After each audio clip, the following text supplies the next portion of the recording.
जी नमस्कार, good morning. स्वागत है आपका एक बार फिर से एक नई वीडियो में आपके अपने यूट्यूब चैनल पर। मैं हूं पंकज फौजदार और आज की ये क्लास रहने वाली है अपनी ये जीन पियाजे के जो क्वेश्चंस चल रहे हैं अपने, और आज की ये तीसरी क्लास है। देख लो आपके लिए कितने क्वेश्चन करा चुका हूं। लगभग 50 क्वेश्चंस के आसपास में आपको पिछली क्लास में करा चुका हूं, और इस क्लास में लगभग 20 क्वेश्चन और होंगे आपके। तो लगभग 70 क्वेश्चन एक हो जाएंगे आपके जीन पियाजे की थ्योरी से। इनसे बाहर आने का कोई चांस ही नहीं बनता है। जीन पियाजे की थ्योरी से क्वेश्चन पूछा जाता है तो मोस्टली मैं बता रहा हूँ आपको कि 3 से 4 क्वेश्चन तो इनमें से पक्का पक्का आपके फंसने वाले हैं। चाहे आप सीटेट दे रहे हो, एस्टेट दे रहे हो, रीड दे रहे हो, चाहे आप कोई सा भी एग्जाम दे रहे हो टीचिंग लेवल का। तो आज की अपनी टैगलाइन रहने वाली है कि तैयारी करो और बेहतर। तो इसी टैगलाइन के साथ में चलो करते हैं अपन स्टार्ट इस क्लास को। और हाँ, आपको बता दूँ, डिस्क्रिप्शन में मिल जाएंगे आपको अपने टेलीग्राम चैनल है, फेसबुक है और इंस्टाग्राम है। इन तीनों के लिंक मिल जाएंगे आपको। और हमारी रोज सर की बहुत शानदार क्लास चल रही है एस्टेट के लिए, सॉरी बुक चल रही है, तो उसकी लिंक भी आपको मिल जाएगा। तो ये एस्टेट, यूपीटेट, एमपीटेट, रीट और सीटेट मोस्टली इन दोनों एग्जाम के लिए तो खासकर ये इंपॉर्टेंट रहने वाली है आज की ये क्लास। तो चलो करते हैं शुरुआत आज की इस क्लास की, शानदार सी क्लास की स्टार्टिंग करते हैं।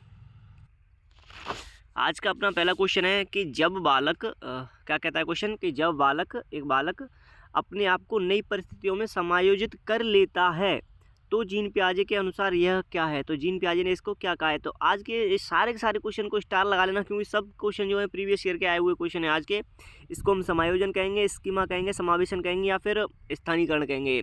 आज के जो मोस्टली क्वेश्चन हैं जो अपन बोलते हैं एकोमोडेशन, एसिमुलेशन जो बोलते हैं, इन पे क्या है डिपेंड क्वेश्चन आज के रहने वाले। तो हिंदी में आज अपन सारे ये करेंगे, इंग्लिश के टर्म्स वगैरह और इनकी जो थ्योरी की क्लास है कुछ ही दिनों में, बस यहाँ से दिवाली ख़त्म होने के बाद में अपन पहुँच जाऊँगा वापस से उदयपुर। तो वहाँ जाके अपन इनको करेंगे, क्योंकि थ्योरी के जो बुक्स वगैरह सारा कुछ मेरा मैटर उधर ही रखा हुआ है। तो यहाँ क्वेश्चंस आपके लिए पेपर्स वगैरह होते हैं, उनमें से बना के देता हूँ मैं। जब एक बालक अपने आप को नई परिस्थितियों में समायोजित कर लेते हैं तो जीन पियाजे ने उसको के अनुसार उसको क्या कहा गया है। तो उसको ना तो हम समायोजन कहेंगे, ना स्कीमा कहेंगे, ना समावेशन कहेंगे, उसको कहा गया है स्थानीकरण। याद रखना, स्थानीकरण उसको कहा गया है। आगे चलते अगला क्वेश्चन देखते हैं। अगला क्वेश्चन है आपका क्वेश्चन नंबर 2 कि मैं प्रकृतिवादी और जैविक वैज्ञानिक दोनों हूँ। ये कथन किसका है, ये स्टेटमेंट किसका है। और ये इस स्टेटमेंट को स्टार लगा लेना। किसने कहा है कि मैं एक प्रकृतिवादी और एक जीव विज्ञानी दोनों हूँ। ये स्टेटमेंट है जीन पियाजे का। याद रखना भावी सरकारी अध्यापक हो, जीन पियाजे का ये स्टेटमेंट है। उन्होंने कहा है कि मैं एक प्रकृतिवादी और एक जीव विज्ञानी दोनों हूँ। स्टार लगा लेना इस क्वेश्चन को। आगे चलते हैं अगला क्वेश्चन देखते हैं। अगला क्वेश्चन हमारा कि पूर्व संक्रियात्मक जो अवस्था होती है उसमें बालक याद रखने में असमर्थ होता है, क्योंकि उसका रीजन आपसे पूछा है क्यों रहता है। क्योंकि जो पूर्व संक्रियात्मक अवस्था होती है उसमें बालक याद रखने में, किसी भी चीज़ को याद रखने में क्या होता है, असमर्थ होता है।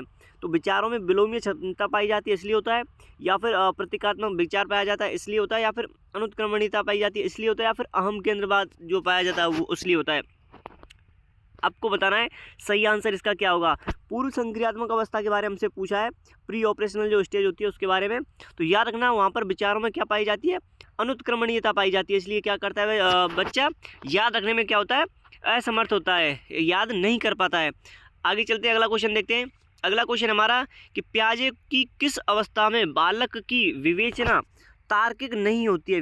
विवेचना मतलब जो बच्चा याद करता है वो मतलब बोलता है, याद करता है, मानसिक जो क्रियाएं चलती है उसकी वो तार्किक नहीं होती हैं। ये तो विवेचना अंतर्ज्ञान पर आधारित होती है। ये जो विवेचना या फिर बच्चा क्या है जो मेंटली जो एक्टिविटी करता है वो किस पर आधारित होती है, अंतर्ज्ञान पर, उसके खुद के ज्ञान पर आधारित होती हैं। क्वेश्चन का सही आंसर आपको बताना है। संवेदीय पेशी अवस्था के बारे में ये बता रहा है, या फिर प्राक संक्रियात्मक अवस्था के बारे में बता रहा है, या फिर औपचारिक जो क्रिया अवस्था होती है उसके बारे में बता रहा है, या फिर कॉन्क्रीट मतलब अमूर्त संक्रियात्मक अवस्था के बारे में ये बता रहा है। किसके बारे में बता रहा है कि पियाजे की किस अवस्था में, स्टार लगा लेना इस क्वेश्चन को भावी सरकारी अध्यापक को, खासकर जो सीटेट वाले हैं ना वो तो स्पेशली। राइट आंसर आपको देना है कि पियाजे की किस अवस्था में बालक की विवेचना तार्किक नहीं होती है। ये तो विवेचना अंतर्ज्ञान पर आधारित होती है। अब इसके बारे में आपको बताना है, तो इसके बारे में आपको बता दूं, प्राक संक्रियात्मक अवस्था के बारे में ये बता रहा है, पूर्व संक्रियात्मक अवस्था के बारे में ये बात कर रहा है। आगे चलते हैं अगले क्वेश्चन के बारे में देखते हैं। हमारे गांव में ना नेटवर्क की भारी वाली प्रॉब्लम होती है, इसलिए आपकी क्लास वगैरह है जो लेट हो जाती है। आगे चलते हैं अगला क्वेश्चन है हमारा कि निम्न में से किसे प्राक संक्रियात्मक अवस्था या फिर पूर्व संक्रियात्मक अवस्था की विशेषता में शामिल नहीं किया गया जा सकता। याद रखना, नहीं हमसे पूछा गया है, नहीं हमसे पूछा गया है भावी सरकारी अध्यापकों। किसको शामिल नहीं किया जा सकता? अविकल्पनात्मक निष्कर्ष चिंतन है, या फिर प्रतिभूत निर्माण है, या फिर अहम केंद्रवाद है, या फिर परिकल्पनात्मक चिंतन है। अब ये पूछ रहा है आपसे प्राक संक्रियात्मक अवस्था, पूर्व संक्रियात्मक अवस्था में किसको शामिल नहीं किया जा सकता है? ऐसा हमसे ये क्वेश्चन पूछ रहा है भावी सरकारी अध्यापक को। देख के ढंग से आंसर करना है आपको इस क्वेश्चन का। तो बिल्कुल इसका आंसर ऑप्शन नंबर ए भी नहीं होगा, प्रतिभूत निर्माण ये भी नहीं होगा, अहम केंद्रित भाषा ये भी नहीं होगा, क्योंकि हमसे नहीं में पूछ रहा है। इसका सही आंसर होगा ऑप्शन नंबर 4, परिकल्पनात्मक चिंतन पूर्व संक्रियात्मक अवस्था में, प्री ऑपरेशनल स्टेज में नहीं पाया जाता, याद रखना। आगे चलते हैं, अगला क्वेश्चन देखते हैं। अगला क्वेश्चन हमारा, किसी वस्तु के बारे में वास्तविक और वस्तुनिष्ठ रूप से सोचना क्या कहलाता है? किसी वस्तु के बारे में वास्तविक और वस्तुनिष्ठ रूप से सोचना क्या कहलाता है? स्कीम्स कहलाता है, समायोजन कहलाता है, या फिर अनुकूलन कहलाता है, या फिर विकेंद्रण कहलाता है? क्वेश्चन को देखना भाई साहब, भावी सरकारी अध्यापक को, तब आंसर करना। इसका आंसर अगर आप पहुँच रहे हो केंद्रीकरण और विकेंद्रीकरण के हिसाब से पहुँच रहे हो ना, तो बिल्कुल आप बिल्कुल सही पहुँच रहे हो। इसका आंसर ऑप्शन नंबर 4 ही होगा, क्योंकि एक बच्चा जब एक क्वेश्चन देखा होगा, एक बच्चा किसी चीज़ पर केंद्रित होकर के ध्यान नहीं लगा पाता, तो उसको केंद्रीकरण और विकेंद्रीकरण के साथ में जोड़ा जाता है। सेम ये क्वेश्चन पूछा गया हमसे, और ये आया हुआ क्वेश्चन है भावी सरकारी अध्यापक को। ये शायद सेकंड ग्रेड में आया हुआ था, जो 2021 वाला एग्जाम था, या फिर उससे पहले वाला होगा, उसमें वहाँ से ये क्वेश्चन मैंने उठाया है कि किसी वस्तु के बारे में वास्तविक और वस्तुनिष्ठ रूप से सोचना क्या कहलाता है? क्या कहलाता है? वो विकेंद्रण कहलाता है। याद रखना भावी सरकारी अध्यापक को। आगे चलते हैं, अगला क्वेश्चन देखते हैं। अगला क्वेश्चन है हमारा, जीन पियाजे के अनुसार संज्ञानात्मक विकास में व्यक्ति के आत्मनियंत्रण में कौन सी प्रक्रिया शामिल है? आत्मसात्करण शामिल है, या फिर संविधान शामिल है, या फिर मानसिक सक्रियता शामिल है, या फिर स्थानीयकरण शामिल है? जीन पियाजे के अनुसार संज्ञानात्मक विकास में व्यक्ति के आत्मनियंत्रण में कौन सी प्रक्रिया शामिल है? आपको बताना है, संविधान शामिल है, आत्मसात्करण शामिल है, या फिर मानसिक सक्रियता शामिल है, या फिर स्थानीयकरण शामिल है? राइट आंसर लगाना है आपको भावी सरकारी अध्यापक को। क्या होगा इसका सही आंसर? तो बिल्कुल पक्का भाई साहब, भावी सरकारी अध्यापक हमारे खाए होंगे कच्चे। इस क्वेश्चन में स्टार लगा लेना, इस क्वेश्चन को स्टार लगा लेना। इसका सही आंसर होगा साम्यधारण। इसको हम इंग्लिश में बोलते हैं इक्विलिब्रियम। इसको इंग्लिश में क्या बोलते हैं अपन? इक्विलिब्रियम बोलते हैं। इसकी एक थोड़ी सी परिभाषा टाइप है कि जब बच्चा क्या करता है ना, जब बच्चा या कोई इंसान जो एकोमोडेशन और एसोमिलेशन की जो बीच की जो उसके बैलेंस करने की जो स्टेज होती है ना, उसको हम साम्यधारण बोलते हैं। जो उसको समायोजन और आत्मसातीकरण जो होता है, उसके बीच की जो अवस्था होती है, दोनों को जो बैलेंस करके जो रखता है, उसको अपन साम्यधारण बोलते हैं। इसका दूसरा नाम आत्मनियंत्रण है। याद रखना, आत्मनियंत्रण जो है इसका एक दूसरा ही नाम है। आगे चलते हैं, अगला क्वेश्चन देखते हैं। अगला क्वेश्चन है हमारा कि पियाजे के, ये थोड़ा बड़ा क्वेश्चन हो जाएगा, हाँ अभी ठीक है। पियाजे के संज्ञानात्मक विकास के संबंध में अध्यापक को कक्ष में मामूली सी भूमिका निभानी होती है, क्योंकि अब क्वेश्चन देखो कितना शानदार है। एक तो आपको पियाजे की थ्योरी के बारे में बता रहा है कि अध्यापक की भूमिका कैसी होती है, एक मामूली सी होती है, एक मार्गदर्शक टाइप होती है, एक रोड मैप दिखाने वाली जो होती है, वो एक भूमिका होती है। पियाजे के संज्ञानात्मक विकास के संबंध में अध्यापक की कक्ष में भूमिका एक मामूली सी होती है, क्योंकि इसके 4 जो दिए गए हैं ऑप्शंस, कि क्योंकि अध्यापक को प्रशासनिक कार्य पूरे करने पड़ते हैं, ये बात होती है, या फिर क्योंकि बालक संसार के बारे में स्वयं ज्ञान को प्राप्त व निर्माण करता है। अगला ऑप्शन है अपना ऑप्शन नंबर 3, कि बालक कक्ष में अधिगम का निर्माण स्वयं करता है, या फिर अध्यापक ज्ञान का निर्माण करता है। अब ये अगर आपने पियाजे की थ्योरी थोड़ी सी डीपली अगर पढ़ी है ना अच्छे तरीके से, तो आप बिल्कुल इसका आंसर लगा दोगे। इसके कूट दिए गए, मतलब इनमें से आंसर आपको बताना है केवल ए और बी सही है, या फिर केवल बी और सी सही है, कि और option number 3 A B C और डी सही है, या फिर केवल ए सी डी सही है। अब इनको एक बार और पढ़ लेते हैं। पियाजे की थ्योरी के बारे में ये क्वेश्चन पूछा गया है। तो पियाजे सिंपल से बताते हैं कि एक बच्चा क्या है, एक सक्रिय ज्ञान का खोज करता है, एक नन्हा वैज्ञानिक पियाजे जो है एक बच्चे को बताते हैं। तो उस हिसाब से हमको आंसर करना है, बच्चा जो है ज्ञान का निर्माण खुद से करता है।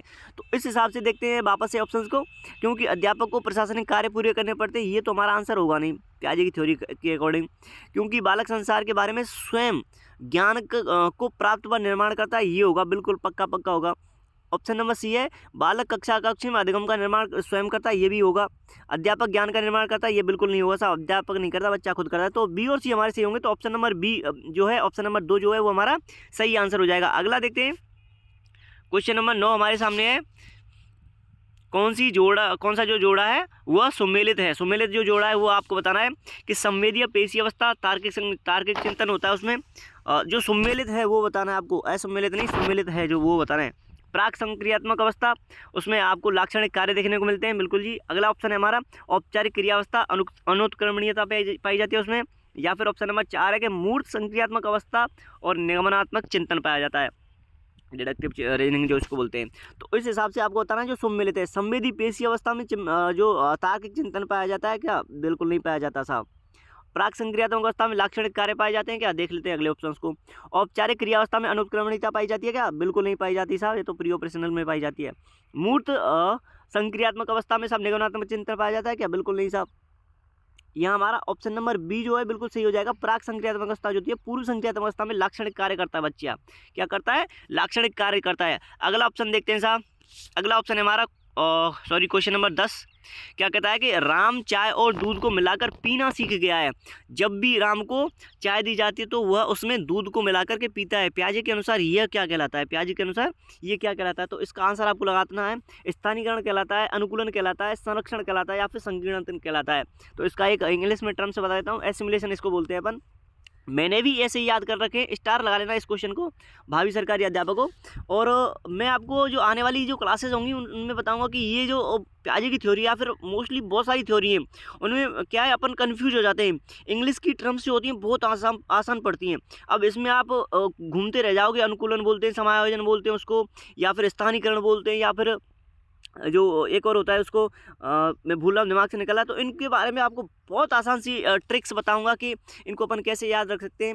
अब मैंने कुछ इंग्लिश याद कर रख रखी है, या मैंने कुछ हिंदी में याद कर रख रखे हैं। ये कि एसिमिलेशन होता है, एकोमोडेशन होता है, तो इसको अपन बोलते हैं एसिमिलेशन। एसिमिलेशन को हम बोलते हैं अनुकूलन। याद रखना, राम चाय और दूध को मिलाकर पीना सीख गया। जब भी राम को चाय दी जाती है तो वह उसमें दूध में मिला करके पीता है। तो प्याज के अनुसार यह क्या होता है? इसको बोलते हैं अपन एसिमिलेशन बोलते हैं। एसिमिलेशन को अनुकूलन बोलते हैं। याद रखना भावी सरकारी अध्यापकों, संरक्षण, संकीर्णन और स्थानीकरण इसको नहीं बोलते। ऑप्शन नंबर बी हमारा सही हो जाएगा। तो आने वाली क्लास जो होंगी हम अपन उनमें इसी चीज़ के बारे में मोस्टली आपको बताऊंगा, क्योंकि मेरे सामने भी ये सारी चीज़ें फेस की थी मैंने। तो बहुत मेंटली प्रेशर बहुत ज़्यादा हो जाता है, क्योंकि इंसान भूल जाता है। अभी 2 मिनट पहले याद किया, उसको अनुकूलन बोलेंगे, स्थानीकरण बोलेंगे, समायोजन बोलेंगे, क्या बोलेंगे, तो बहुत ज़्यादा कन्फ्यूजन होती है।